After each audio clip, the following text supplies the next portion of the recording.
Hi there Star Wars collectors, and welcome to another Bossk's Bounty video, and welcome to episode 41 of Asks Bossk's Bounty. This is the weekly series for anyone that hasn't been following the series that drops every Sunday, and it's a Q&A series where you guys get to ask me questions in the comment section below, and every week I do my very best to answer them.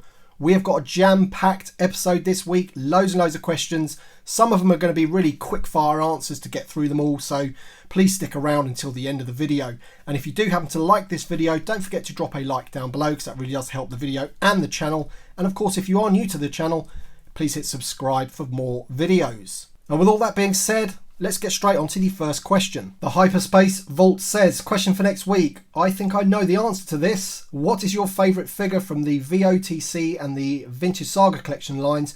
Do you think Hasbro will ever do something like this again, packing figures in clamshell cases with unpunched cards? So thank you very much for the question, Hyperspace Vault. If anyone doesn't know, this is Dave and Alex. They've got their very own YouTube channel and it's awesome, so please check it out after this video. But to answer your question, I'm not sure if they'll do anything like that again, possibly not. I think those clamshells would probably just up the price at this point in time.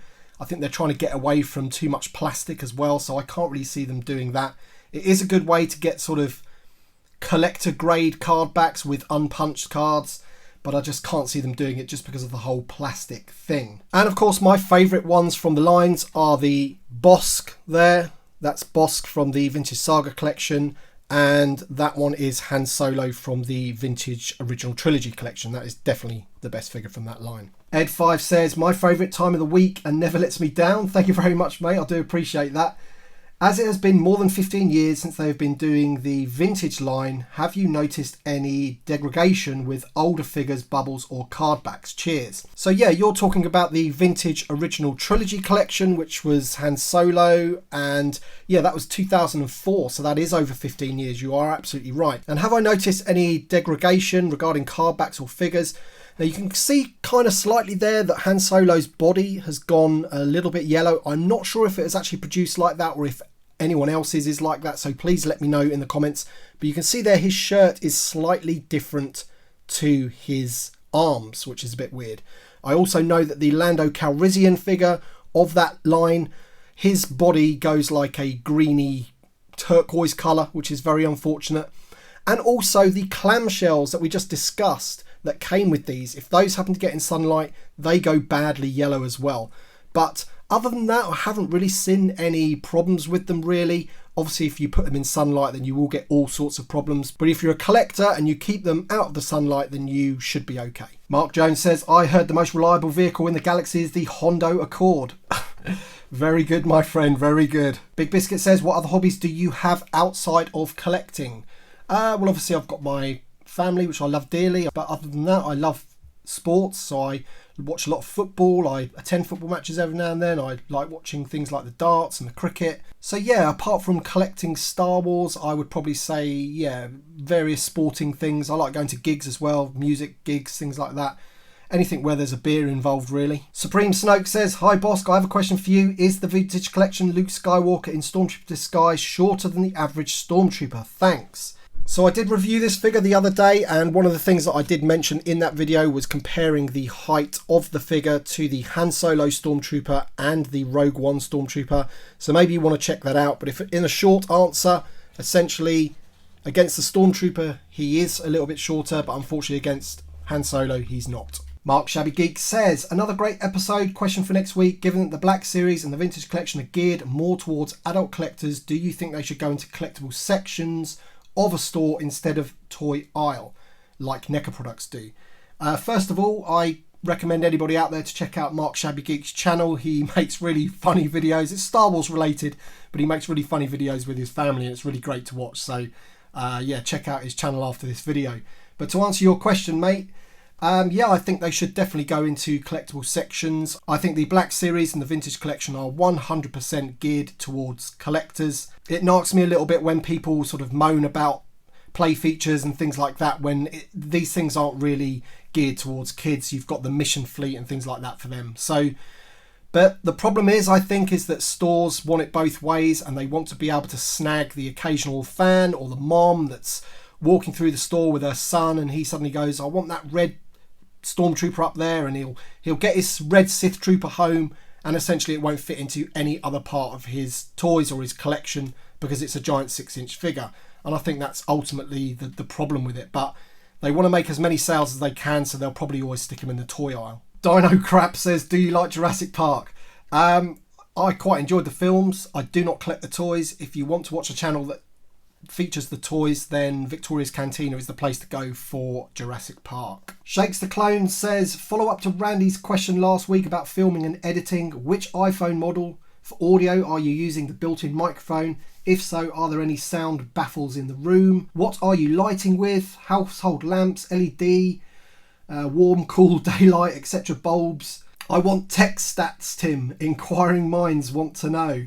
Whatever you're doing looks impressive. Oh, well, thank you very much. But essentially, I have the iPhone 11, but I used to record all of my videos on the iPhone 8, and I honestly can't see too much difference. I think the camera on the iPhone 8 was pretty good. I've got to admit the camera on the iPhone 11 is a decent camera, and it works pretty well. It does everything that I need it to do. In terms of lamps, yep, I just use household lamps with LED bulbs.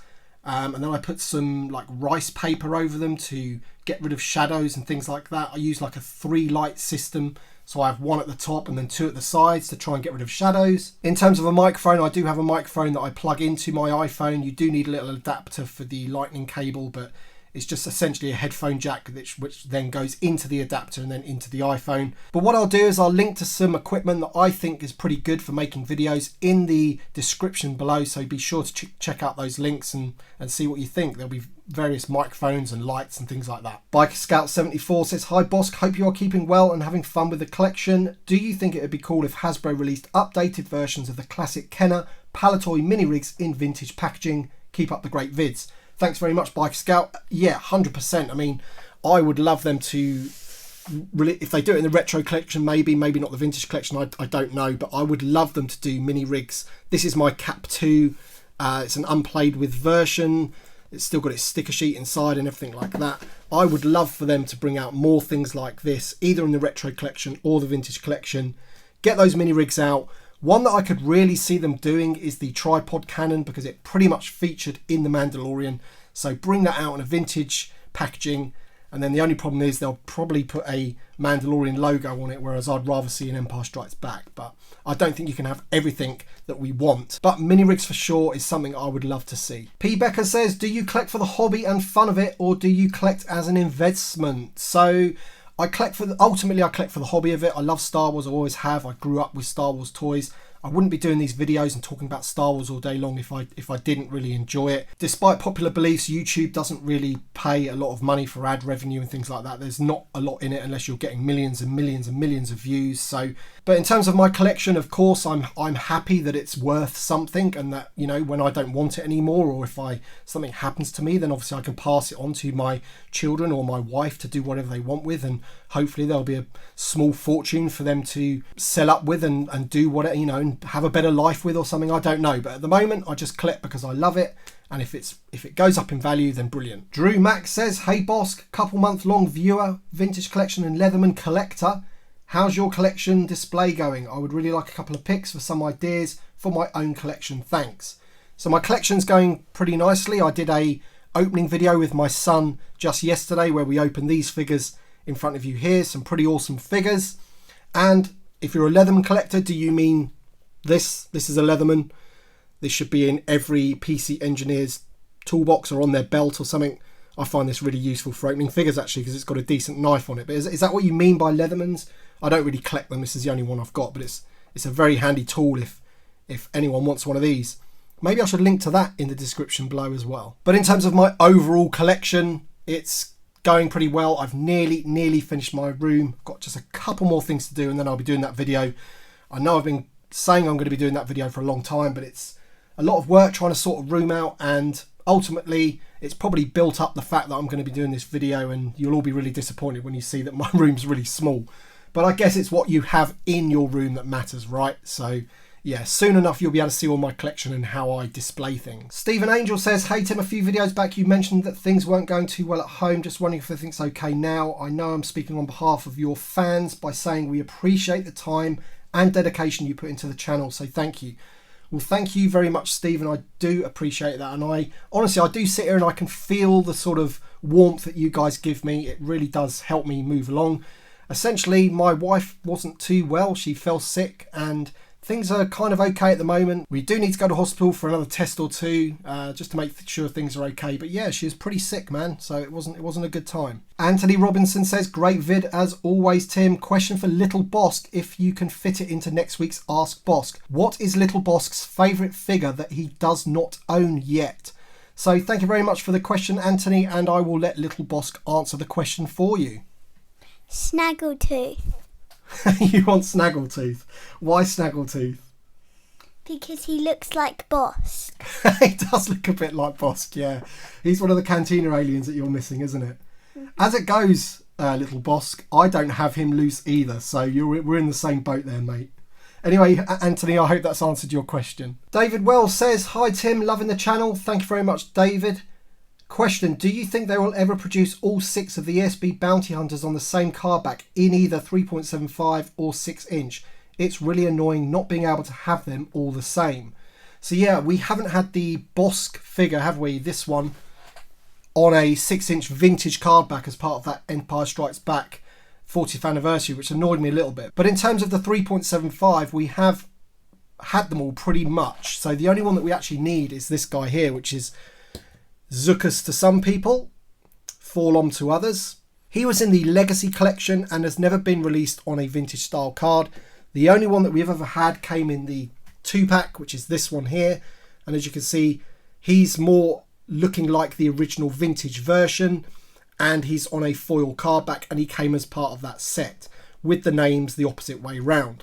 We have got Zuckuss there, but we also do have him in the Vintage Collection VC10 with the Forlom name pill. So he's the only one, because we do have Bossk, we do have Boba Fett, we do have IG-88, we have Forlom, and we have Dengar. So we just need Zuckuss. Collector 1970 says, if you were in the Star Wars galaxy, what ship would you want to be yours and why? So I think it's a pretty easy one for me. I'd have to have the Millennium Falcon. It is the coolest ship in the galaxy by far. It's also my favourite vintage toy.